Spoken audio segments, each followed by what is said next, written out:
to the issue of the escalating terror threat, not just in New South Wales, of course, but right across the country. Something has to be done. Chris Minns, yes, he's been strong. The Prime Minister, though, woefully apathetic, even today offering just platitudes and taking pot shots at the coalition. This is a time for unity and for the country to come together against these atrocities and these appalling acts. Not a time to look for political partisanship or to make political points. I don't intend to do so. Joining me is someone who dealt with a whole lot of terror events in his time as Prime Minister, Tony Abbott. Tony, thank you for your time. I have to say I thought that was very wrong of the Prime Minister to decry the lack of bipartisanship on this issue, when in fact he is the one that has driven the division, particularly at the United Nations, after 70 years of bipartisanship on the issue of Israel. Yeah, I think that's a very good point, Peter. This government, for the first time, is consistently voting against Israel at the United Nations, and I just wish more Labor people would remember Bob Hawke's immortal statement: if the bell tolls for Israel, it doesn't just toll for Israel, it tolls for all mankind. As the only liberal democracy in the Middle East, if Israel is damaged and diminished, democracy everywhere is damaged and diminished. And frankly, this is a government that from the beginning has constantly tried to diminish and minimise the wave of Jew hatred that has been sweeping our country since October 7.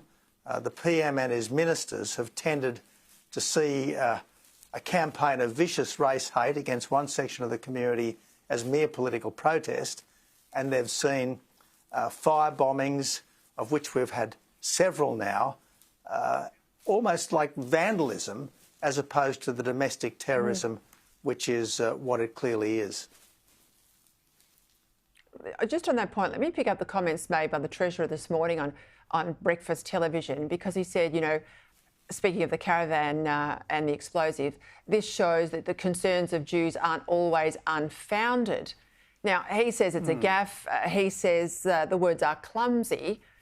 It feels like a Freudian slip to me, basically intimating that the Jews are making it up, or that they've got the propensity to make this up. Now, a synagogue is either burnt down or it's not. You know, there's graffiti on the fence or there's not. Yeah. Cars are bombed or they're not. We've seen this as a matter of fact. How does he get away with that? Look, if this were just a one-off, I guess you could dismiss it as an inappropriate choice of words. But from the beginning, the government has been minimising the seriousness of this. It doesn't really want to respond forcefully to what is just an outrageous and appalling outbreak of Jew hatred in a country which has always been a haven and a sanctuary for people of the Jewish faith and culture, particularly since the Holocaust. And you can understand why a lot of Jewish people now wonder whether they really are safe in countries like Australia, and why more than ever they are looking to Israel as their sole guarantor that this can never happen again. Let's talk about the National Security Committee of Cabinet, because it was a huge instrument for you to bring the officials together with the ministers and stop the boats, deal with Islamic State and all the other terror challenges, the Lindt siege that we had in Australia.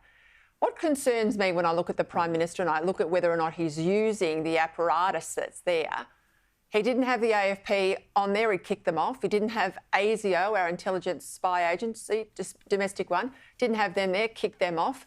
They are back now, but belatedly. He's not calling the meetings that you used to call within sort of an hour of big national events. You'd pull this group together. He's got Chris Bowen in there, the Environment Minister, for whatever reason, I don't know. It seems like he's brought kicking and screaming reluctantly to put these issues in his diary and do what needs to be done. Am I being fair there? Well, Peter, I think there has been a consistent course of conduct on the part of this government to minimise the threats that this country faces.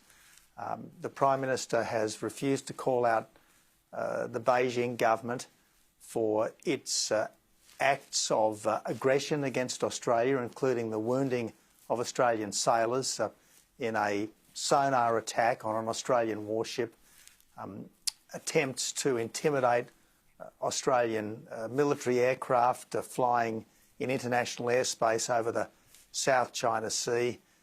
There's been a reluctance to give Ukraine the surplus weaponry that we've got that they could have put to very good use in their fight against Russian aggression, as well as the reluctance to call out what has become a campaign of domestic terrorism against Australian Jews. So I think there's an inability on the part of the current government to see these things clearly for what they are, an assault on our national sovereignty, our integrity, and really on the values that Australians should hold dear.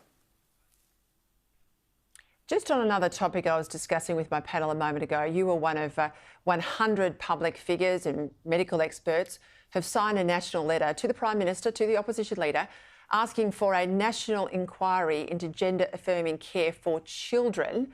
Now, it's interesting, when I was talking to James Ashby, he said there'll be Liberal moderates who won't agree with an inquiry. And I say to you, as someone who's formerly led the Liberal Party, why would anyone be scared of finding out the facts and the truth from the experts? If we need to change course, let's get the information in. But we shouldn't be scared of a review, should we? Particularly given that the Cass review in the United Kingdom, which found that there was no evidentiary base for the kind of gender-affirming care, the puberty blockers, the surgery, effectively the chemical sterilisation and the surgical mutilation of young people. The Cass review found there was no evidentiary basis for this, and the current UK Labor government has supported the findings of the Cass review and has maintained the substantial bans on this kind of treatment. So I really think it's simple common sense that we should be incredibly reluctant to allow minors who can't buy cigarettes, who can't buy alcohol, who can't vote, who can't drive a car legally, we should be incredibly reluctant to let these minors opt to do themselves what is potentially irreparable damage that they may well later regret. I just think this is wrong in principle and crazy in practice, what we've allowed in this country over the last few years. Well, I hope you get some movement with your letter, Tony Abbott. Thank you for your time.